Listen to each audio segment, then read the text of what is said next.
See, some that I do, and beginning first with you, Richard. You've been a wonderful friend over the years. You and your wife, to me and my wife, you've been, as we say in Swedish, mishpoche. I want to also acknowledge other friends that are here. Pastor Hagee.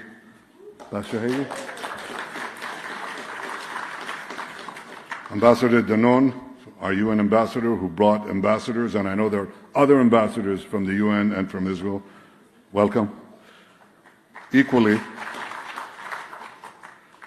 I see many friends in the crowd. Malcolm, I see you. And I see old friends. I asked you a question, my dear friend from Minnesota. How come there's so many liberals in Minnesota? I never got an answer. And of course I see here also, well, I don't see him, but my good friend Mark Levin. Where is Mark? Where is Mark? Where is Mark? Now here's a man who speaks the truth, fearlessly, in a straightforward and sort of subtle way.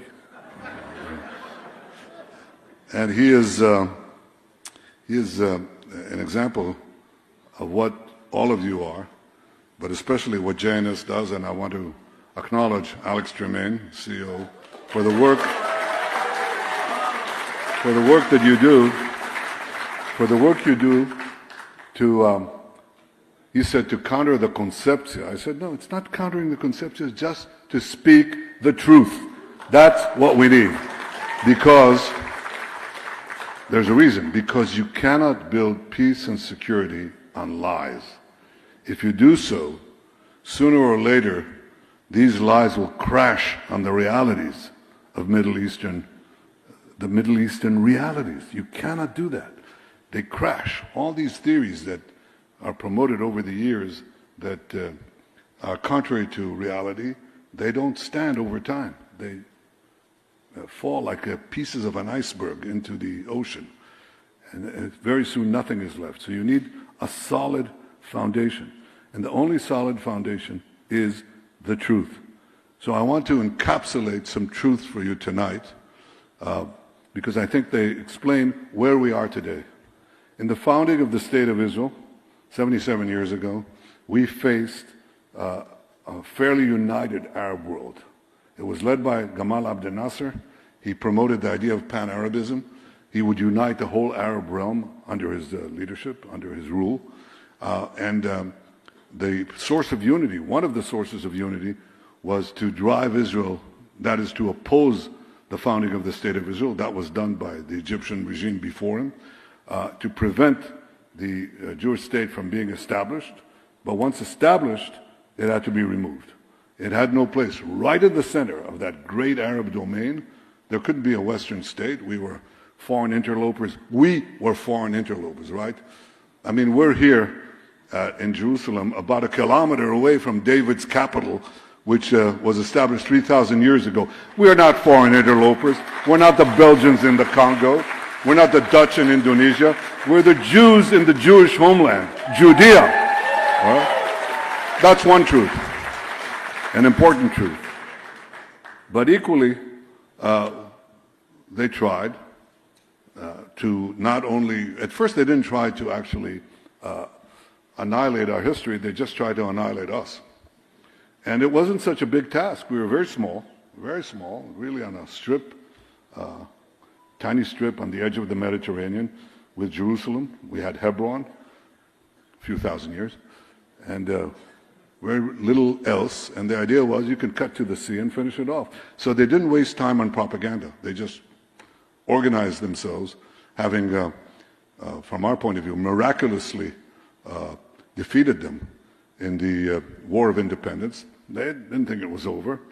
And they arranged themselves to choke us and drive us into the sea in the weeks and days before 1967. And of course, you know how that ended. It ended, even though they all said, well, Nasser put his troops into the Sinai, put 100,000 troops in the Sinai. Syria would join him. Hussein, despite our warnings, joined him from right across the street here. And we were about to be finished. But in 6 days, we turned the tables on them. And, of course, we came back to our ancestral homeland in full force. And, by the way, we took the high ground, and we will not leave it. It's ours. So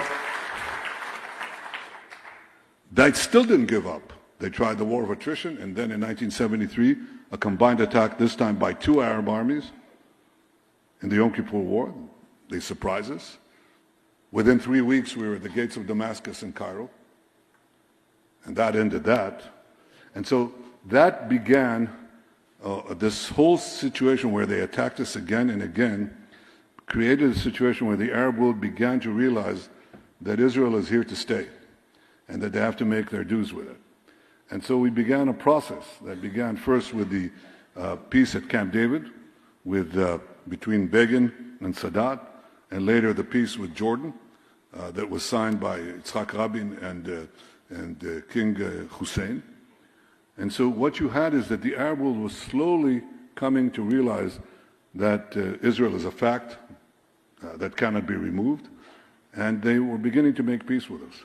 We couldn't progress on that peace because one part of the Arab world resolutely remained against us, and that's, who's that? Class? The Palestinians. The Palestinians clung to the original opposition to Israel, that basically you do not recognize a Jewish state, the Jewish state, in any boundary, in any form. Israel has to be annihilated. Israel has to be excised like a tumor. That was their position, and that was and remains the principal obstacle to a Palestinian-Israeli peace, the persistent Palestinian opposition to a Jewish state in any form, in any boundary. That's a truth that somehow eludes fairly intelligent people. They sit in the State Department, they sit in the foreign chancelleries of the world. That's a very difficult concept to absorb. How? I think it's so obvious. They keep saying it. They keep doing it. They keep saying, we want a Palestinian state in our ancestral homeland in order to destroy the Jewish state. They say it. They say it in Ramallah. They say it in Gaza. They teach it in Ramallah to their children. They teach it in Gaza. There's no difference in the textbooks, exactly the same. One pays for slay in Ramallah. The other one says, and operates the ICC and conducts warfare against us, lawfare, and all this by heart. And the other says, no, we have to go straight out, militarily and terror. That's the difference between Hamas and the PA. The Hamas says, you'll destroy Israel by terror and military conquest right away. And the PA says, no, you destroy it politically by driving it through propaganda and lawfare to the 67 boundaries, and then you can do the military thrust because you're a few kilometers from the sea. That's the difference between them. But the persistent refusal of the Palestinian Arabs to recognize a Jewish state in any boundary is the source of this conflict for close to 100 years, actually 100 years and more, from the Mufti in the 20s to today in the 20s, a century later. No difference. One before the establishment of the state, and it didn't change after the establishment of the state. So the idea that you'll create a Palestinian state and that will produce peace, I'm saying this for the ambassadors who are here, all of you know this. The idea is folly, nothing more than folly. We just tried a Palestinian state in Gaza. You saw what that brought, right? So we are absolutely clear on that, but it's important to see what happened in the rest of the Arab world. When, after we had these two peace treaties, historic peace treaties with Egypt and with Jordan, these are cold peace treaties because there wasn't really pacification of the population, but between governments. And that still holds, and that's good, because a cold peace is a lot better than a hot war. Okay, that held. It took us another quarter of a century to get the next peace treaty because everybody said the only way you're going to get it is you have to go through the Palestinians. That is, first solve the Palestinian problem, and then you'll get peace with the rest of the Arab world. Remember that? Yeah. Who said John Kerry? 12 points. Yeah, that's pretty good. That's right. He said, it's not going to happen. No, no, no, no. He said it 4 times in the Saban Forum. I wish he said 5. We might get 5 countries. But that's what he said. And that was the regnant assumption. And of course, I didn't think so, because if we had to go through the Palestinians, aside from creating a state that will spell the end of Israel, we knew that the Palestinians would not make peace because they don't want a state next to Israel. They want a state instead of Israel. And so they'll never accept the expansion of peace with other countries because we wouldn't succumb to their diktats. And so I decided to do something different.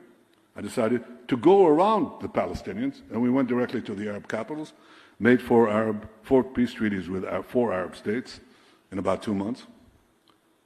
And so we expanded the circle of peace, but the main thing that you can see here is that the number of Arab states that attacked us, 5, arguably 7 states in 1948, 3 in 1967, 2 in the Yom Kippur War, then 1 in the Lebanon War in 1982, kept declining. And basically the Arab world began to normalize its relations with Israel. And that's the good news. The bad news is that the Arab world was being replaced by another much more potent force that appeared on the horizon, and that force is Iran. Beginning with the Islamic Revolution in Iran in 1979, Iran began to be the potent Islamist force in the Middle East, and basically to replace the Arab world as the engine of attacks against Israel. They were committed to destroy Israel for a simple reason. They're committed, first of all, to conquering the Middle East. And they identified Israel correctly as the only real force that stands in their way locally in the region, because no one else is fighting Iran. The only ones who are willing to fight Iran and are fighting Iran is us. The only ones who are keeping the Middle East in place, as opposed to collapsing before Iranian aggression, is us. If we're not here, the neighboring countries would collapse on the spot. I won't give you details, but there are a lot of details that I could give you. But the ones who don't need the details are the Iranians. They know that very well. So they proceeded to embark on a campaign right from the start that basically targeted Israel, and it's not only to conquer the Middle East, it's for their larger ambition to subjugate all Muslims to their fanatic creed, but also, and that's written in their constitution, but also to export the revolution worldwide. And so their chant right from the start was what? Death to Israel, death to America. Death to Israel, death to America. That's almost a geographic truth. We stand in their way for their larger purposes. So they had to get rid of us. And in order to get rid of us, they designed basically two forms of attack. The first attack was to try to develop over the last 2 decades nuclear weapons. We'll talk about that in a minute. The second line of attack is something they developed piece by piece, step by step, which was to choke Israel by conquering pieces of the Middle East, both for their own reasons, but also as a noose of death around us. And you could see them moving from Iran to Iraq, to Syria, to the Mediterranean and Lebanon. They control Lebanon completely. They control Syria in many ways. They control Iraq. So now they have a continuum right to the sea. And then in the south, in Gaza, Hamas and Islamic Jihad. And then further south, the Houthis. And they have other plans. They would like to conquer the Arabian Peninsula. They would like to topple Jordan. They want to complete the conquest of the Middle East. But what stands in their way? Israel. So if you have this noose of death, tighten the noose. And the plan that they hatched is something that became much clearer to us in the course of the war we've just fought. You know that we were attacked savagely, horribly, in October 7th. I mean, these people are indescribable, actually describable. I mean, Chancellor Scholz, who visited me in the beginning of the war, when he saw the film, the horrors, and visited the sites, he said he said, they're exactly like the Nazis. And I said, no, they're different. Not in intent, not in savagery. But the Nazis tried to hide their crimes, and these people carry GoPro cameras, live. You know, they're ecstatic about the blood they shed, the people they butcher, the women they rape, the men they beheaded, the babies they burned. They're ecstatic about it. So they took 250 and some hostages, of which we recovered so far 197, and 198, and of these 147 are alive, and the remainder are dead. But we intend to recover the rest. There are up to 24 that are alive. The remainder are dead. We intend to bring back all of them. But the most important thing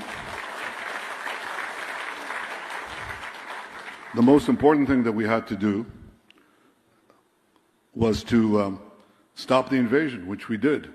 And as we stopped the invasion and continued to take the fight into their territory, and of course into Lebanon, which Hezbollah joined the day after, we learned basically one simple truth. We learned that Sinwar jumped the gun. He jumped the gun. He deviated from the plan that the noose of death had planned in advance, and that plan was that there will be simultaneous invasions from Gaza and from Lebanon. The distances to the center of the country are very small, and simultaneous pelleting of Israel, barrages of ballistic missiles and rockets in a tiny country that was meant to basically erase Israel. That was the plan. And Hamas didn't wait, couldn't get over themselves. They fired too quickly. In fact, Hezbollah was surprised. They said, why did they tell us? They were supposed to tell us. But they didn't tell them. And so we had time to prevent a similar ground invasion that would have been much more potent, because there's no comparison to the power of Hezbollah, the Ridwan force, compared to the Nukhbas, the monsters who attacked us. Much more potent. But by that time, we could move our army to the north, so we stopped that invasion. And we discovered that this was hatched out. There was a clock in Iran, and it said here, the end of Israel in such and such date, and the clock is winding down. But this was the plan. And in many ways, what happened is that we simply broke this. On the second day of the war, I said, we will change the face of the Middle East. We first had to go into Gaza. Our American friends who came here, and I appreciate the fact that President Biden came here at the beginning of the war and gave us support at the beginning of the war. And but they said, don't go in. Don't do the ground invasion. Do it from the air. And I said, Joe, we tried that. I myself, as the head of the government, authorized 3 attacks, 3 major operations against Hamas terrorists after they attacked us. We killed thousands of terrorists. We killed their military commander, Jabri. It didn't make a dent. It made a dent. It stayed them. They had to rearm again and so on. But it didn't stop it. I said, it's not going to work. We have to go in. So against their better advice, we went in.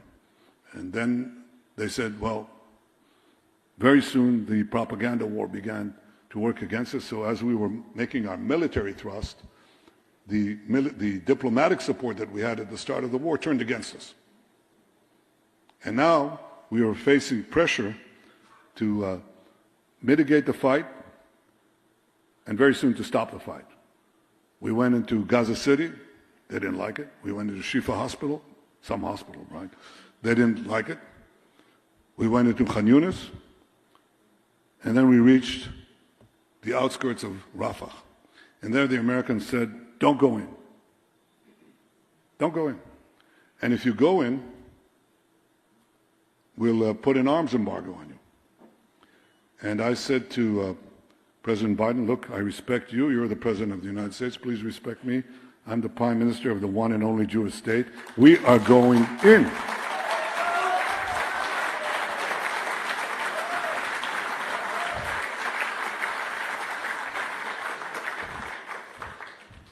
And Secretary of State Blinken came in a few days later, and he said, the president is serious? I said, I know he's serious. He's going to do it. I know. He's already done it. And he said, so what do you say? I said, Tony, we will fight with our fingernails if we have to. And we did. But we had more than fingernails. I said in the cabinet that the weapons will take care of themselves. We'll fight with what we have. But we will not survive if Israel becomes a vassal state. We are not a vassal state. We're the independent state of the Jewish people, and we will do what we need to do to protect us. So we went into Rafah. The Americans told us that we can't go into Rafah because there'll be thousands of casualties. Some said 20,000 casualties. And anyway, they don't have a place to go. Remember that one? Right. Well, I said they do have a place to go. They can go 2 kilometers westward to the beach. There's a safe zone there. And they did. Within 6 days, 1.4 billion people who are congregated in Gaza moved to the beach because we kept moving them out of harm's way. And I visited the extraordinary brigade commander there in the Rafah crossing, saw our soldiers, and I asked him, so Itzik, how many terrorists have you killed? And this was in the middle of the fighting. He said, at this point, 1,203. I said, how do you know? I said, body counts. We see them. They're, we count them, fighters. And I said, how many civilians have you killed? You know what he said? None. None. Because they all left. They ended up killing 2,000 terrorists and practically no civilians. In fact, the only civilian deaths that are recorded are in the beginning of the fighting, as far as I know, because we dropped a stray bomb before we actually went in, and it hit an ammunition dump that Hamas had placed among civilians, and 20 terrorists died and 20 civilians died. But in the course of the fighting, the assumptions that were broadcast around the world, untrue, that we would create extraordinary civilian deaths or that they had no place to go, they were proved to be wrong. And now we got the Philadelphia route, and so we surround Gaza. We hold the perimeter inside Gaza, in the Philadelphia corridor. The sea is on the other side, so they can't smuggle weapons now. They can't do anything about that. Having done that, having destroyed most of the battalions, organized battalions of Hamas, they still have remnants. They still fight there, and we still have a job to do. And the only reason we're not doing it in such a short time is because of the hostages. Otherwise, it would be over long ago. But in the course of doing that, what is a battalion? A battalion means there's a Hamas chief, and he says attack, and 100 people come out of the tunnels and attack. And when you destroy a battalion, 3 people come out, 2 people come out. Unfortunately, a sharpshooter can come out, but there's no organized military structure. So having done that, having removed the threat of invasion from Gaza, or the threat of serious rocketing from Gaza, having also done away with Sinwar, remember him? Remember Def? Remember Hania? Having gotten rid of them, we turn north.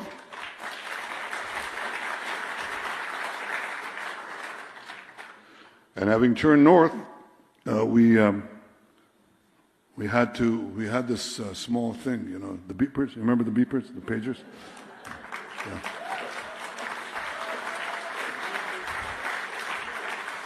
So we had a little debate, should we use the beepers? And some of the people said, we have to tell the Americans. I said, no. And we didn't, because I don't read the New York Times that often, but why give them the advance? It would be on the net, it would be, that doesn't make any sense. And after the beepers, we had to bring up the beepers a bit, because we decided that we'd go into Lebanon in October. Why October? Well, obviously, because it's 1 month ahead of November. You'll figure that out. Okay. But in the third week, I think, of September, we learned that Hamas, or rather that Hezbollah had sent 3 beepers to be scanned in Iran. We had previously bombed a scanner they were going to bring in, so we got rid of that, and the guy who operates it. But now they had these, and they have this minuscule amount of TNT, and when the Mossad guy showed it to me a few months earlier, he's giving me an update how many we've got inside, and I say, well, is that really going to do the job? I mean, how much TNT do you have there? And so he says, I don't know, nanograms, something like that. I said, what is that going to do? It's not going to do anything. He said, oh, no, it'll do it. Give me that. I take the beeper, and I throw it on the wood paneling in my office, and it dented it. And I said, okay, go ahead. So now we're all set to go. But now it turns out that they're scanning this. And I learned it, and I was crazy. I said, what? Why didn't you tell me this? Well, it happened a few days ago. Well, how long does it take him to do this? It could take a day. I said, well, we have to do it right away. So we did it, and that meant that we brought up the shock and awe.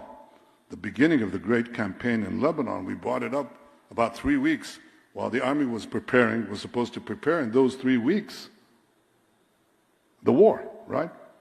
And they didn't have time. So now we said, okay, having done that, why don't you prepare a war? And they did. And they came back a few days later, and they gave me 3 options.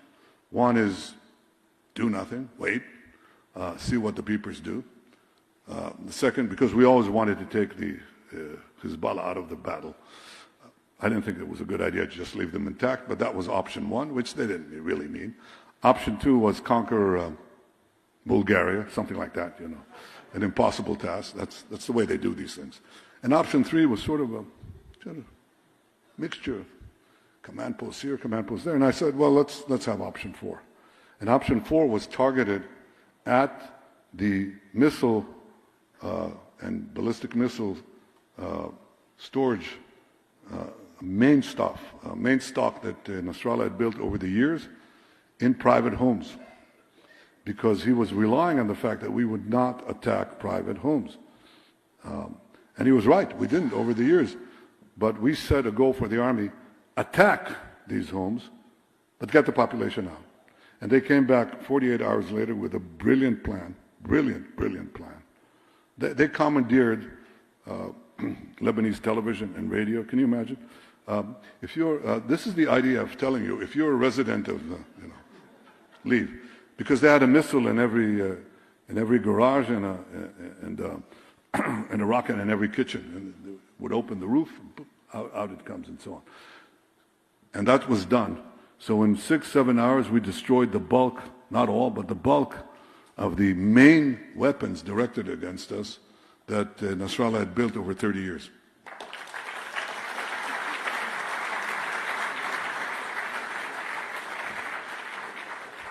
Now, in the course of those weeks, we had targeted and killed many of the Hezbollah's commanders, military commanders. But there was still one person there, and he was running the war independently. He was doing it quite well, I have to say. And that was Nasrallah himself. So we knew where he was. And the question was, do we hit him or not? And that wasn't a simple answer, because he was the number 2 in the Iranian Axis. He was the second most admired Shiite leader in the Shiite world. He was the beloved son of Khamenei. He treated him like his son. And what does that mean? Could it possibly drive a war? Could it possibly could it bring Hezbollah into the war? That's a legitimate question. So when we discussed, and I had received some information, I had received a big thicket of intelligence report, and I read it, and it was about Nasrallah, and I read it again, 80 pages. I read it first, I read it again, and I said he has to go. I was particularly impressed. Well, he didn't go just yet. Wait. I was particularly impressed by the fact that not only was he a capable leader, but also that his relationship with Iran was somewhat different from what I thought. I would say he manipulated Iran much more than Iran manipulated him. He influenced Iran much more than Iran influenced him. And when I read this report, I came to the clear conclusion that he was the axis of the axis. And if we remove him, the axis would break. And so we went into a debate in the cabinet. Do we take him out or not? And there were two things that were brought up. One, we have to tell the Americans. That again? I said, no, we're not going to do that. And the second was, well, you have to really think seriously about the consequences. I mean, Iran has a lot of ballistic missiles. A ballistic missile, something from where I'm standing right up to that wall. It's like a bus full of tons of TNT. And you have many hundreds of these, and they would fall in Israel, and they would do serious damage. So you couldn't quite dismiss that. And then the question was, do you do it or you don't do it? Well, I stopped. The cabinet meeting went on for quite some time. Cabinet was split, not half and half. Most wanted to do it, but some didn't. And the senior echelon was hesitant. I could see that. So I called the then Minister of Defense and then Chief of Staff to a separate room, and I said, look, the American thing is out of the question. At best, we could tell them, when the planes are en route, give them the courtesy, but we're not going to tell them. But I want to think about what you're saying, and I'll come back to you. And there was a real sigh of relief there, because I'm going to the States to give a speech at the UN. I was a few hours away from giving a speech. So I'll stay in the UN. By that time, we had intel that Nasrallah would probably leave to another place, which we didn't have access. So that would solve that dilemma. What I think they didn't know is that I have what is called an Air Force One. It's really Air Force -1. It's kind of dilapidated, but it's very serviceable because it has a bed and it has a secure line. So I slept for a couple of hours, 2 hours, got up, opened the phone, and called the chiefs in, and I said, okay, I've made a decision, we're going to take him out. And I asked that you convene the cabinet on a phone line when I get to New York. Got to New York, went to the Regency Hotel. I mean, I'm sure there have been many important conversations in the Regency Hotel, but I don't think there was anything like this.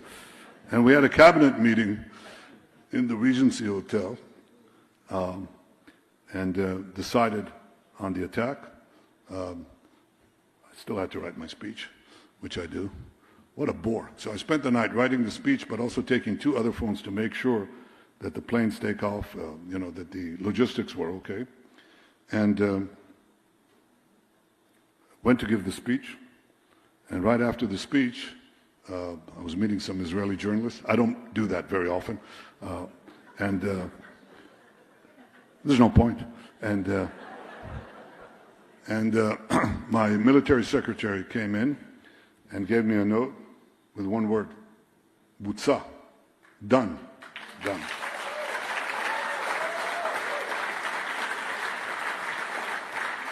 Now, the collapse, the removal of Nasrallah really broke the axis.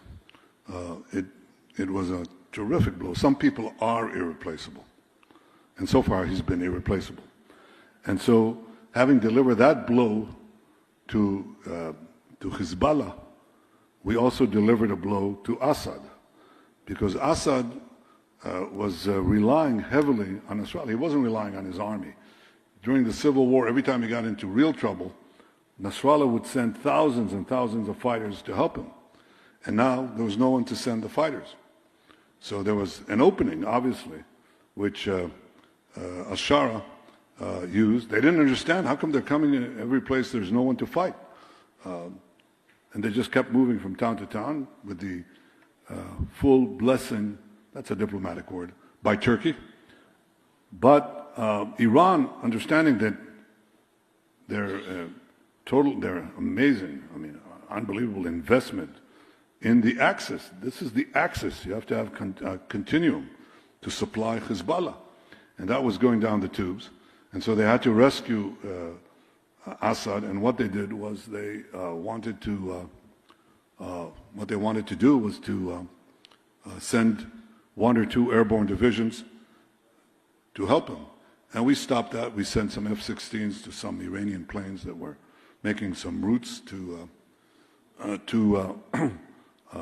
Damascus. They turned back. So being shed of any support from the West and any support from the East, the Assad regime collapsed. And just to make sure, we destroyed 90% of their armaments of the army. And then improved a bit our positions, like taking the summit of the Hermon Mountain. It's a very beautiful place. That's what we did. So in effect, if you summarize everything that I said up to now, what we did is we had peace going with the Arab world, Iran coming up, Iran putting a noose around our death, and Israel turning the tables on them from a situation where on October 7th people thought that Israel was doomed to making Israel the most powerful country in the region within a very short time. We could do that because of the incredible courage of our soldiers and our commanders. Incredible. Yeah. Just incredible.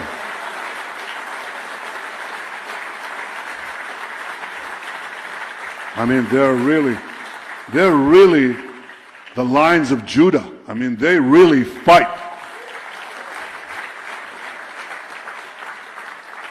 They're heroes. And those who are fallen are heroes. And those who are wounded, you should see the wounded. You know, there's a guy who lost his limb and 2 legs, and he has these, artificial legs and an arm, and he lifts another arm, and says, I want to go back and fight. And he's not alone. These are amazing heroes. So having done that, we smashed the Iranian axis, but we didn't finish the job. Remember, there's still more to be done. We have to finish the war in Gaza, get our hostages back, and destroy Hamas. Hamas will not be there. And we're not going to put the PA there. Why replace one regime that is sworn to our destruction with another regime that is sworn to our destruction? We won't do that. I can say that Israel, in any case, will control the area militarily. We're not going to succumb to any pressure not to do that. And I very much welcome President Trump's plan to allow the voluntary relocation of Gazans who want to leave. And believe me, many of them want to leave. So what's left? Well, quite a few things and many opportunities. But obviously they'll all go down the tube if Iran gets nuclear weapons. The reason Iran doesn't have nuclear weapons is because successive governments under my prime ministership have led successive actions, which I won't discuss here with the same, forgive me, with the same detail over the years. And that set them back about 10 years from where they thought they'd be. 10 years ago, they already thought they'd have a nuclear arsenal. They don't. But we delayed them, but we didn't stop them. So they moved very far on enrichment. They're trying to move on weaponry. And the question is now what to do. Happily, we have a president in Washington who's committed, as he says, and as he said to me many times, including just recently, we can't allow Iran to have nuclear weapons. And I said, I absolutely believe that, devoted a good chunk of my life to prevent that. But there are 2 ways to do it. One is to get a deal that would prevent them from doing that by dismantling their nuclear infrastructure. You have to dismantle their nuclear infrastructure. And that means not that they will not enrich uranium, but that they will not have the capacity to enrich uranium, which means you destroy the centrifuges, you remove, of course, the nuclear material that is already enriched, and there are a few other things that you have to do, but that's the crux of it. The real deal that works is a deal which removes Iran's capacity to enrich uranium for nuclear weapons. By the way, the only reasons you enrich uranium is to have nuclear weapons. There are dozens and dozens of countries who have civilian nuclear programs, and they don't enrich uranium. So Iran is constantly thinking, well, we have to find a reason why we're putting these things in bunkers under mountains, maybe for radioisotopes, right, for medicine, or for nuclear submarines. Give me a break. They enrich uranium for one reason and one reason only, and that's to make nuclear weapons, which they intend to use to destroy my country and threaten America. Once they have the weapons of delivery, ballistic missiles, ICBMs, intercontinental ballistic missiles, they will threaten every city in the United States. That is a palpable danger to Israel and to the free world, and it must be prevented. The way to prevent it is to dismantle all the infrastructure of Iran's nuclear program. That is the deal we could live with. Anything short of that could bring you the opposite result. Because Iran will say, all right, I won't enrich. Wait, run out the clock.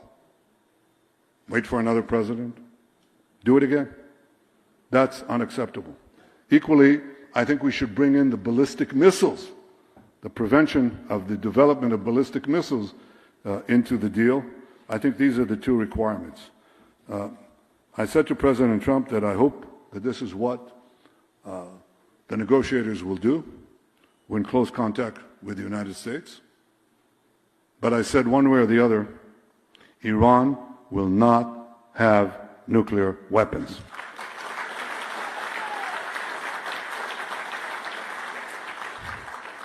So we have a seven-front war, which is really a one-front war with Iran and its proxies. We appreciate the fact that the United States is taking action against the Houthis, very important. We appreciate the help that we're getting from the United States. Arms are flowing in. It's important. We share the same goals, but we have to make sure that Iran does not get nuclear weapons.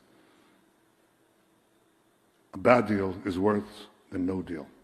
We need a good deal. And the only good deal that works is a deal like the one that was made with Libya that removed all the infrastructure. I can tell you, well, you should applaud that. That's the main point. We have another front. It's called the deep state. You heard about that? No, you're talking about the deep state in America. It's very shallow. It's a puddle. Ours is ocean deep, even though somebody said it's a deep shtetl, but it's a deep state. It's a deep state. It's very deep. It threatens democracy. It abrogates the rights of citizens to choose their government that will make its own decisions, its own appointments. That has to be obviously resolved. But we have to understand that there's another threat on the horizon, and with this I'll finish because I think it relates to what JNS is doing and doing so ably, and that is puncture the lies. The lies are disseminated in America by a campaign, a systemic campaign, that is funded, organized by governments, by NGOs, that are funded also by very wealthy individuals. There's a lot of tourists in America. Yeah, a lot of tourists. There's a lot of tourists in Israel too. So what do? They pay influencers. They use the social media in a very systemic way to attack the supporters of Israel. And I'm not talking about only the supporters of Israel on the left. I'm talking about the supporters of Israel on the right. And that is a palpable threat to our future. We do not ask others to fight for us. We don't ask for boots on the ground. But we ask for that support. That support means that the UN Security Council does not make binding resolutions against Israel. It means that Israel is not sanctioned, is not choked. by the international community. And that support is being threatened by the systemic public opinion campaign. And if there's one thing that has to be done is to fight back. That's what we do. We have to fight back. And you fight back with the truth. So I ask you to continue to fight for the truth. All of you do it in one way or the other. You should do it, well, you should do more, and more. Because we've learned in the long history of our people that if somebody says that they want to kill you, believe them. And these people who want to kill us enjoy the support now of young Americans who support our killers and our rapists and our would-be destroyers more than equally as much as they support us. That has to be reversed. As fast as it came up, it can go down. But like in anything in anti-Semitism, people respect you only if you stand up for yourself. And the main thing is not to cower before our enemies here, not to cower before lies that are spread here and there, not to cower, to stand up and fight back. That's my message to you. Thank you very much. Thank you all.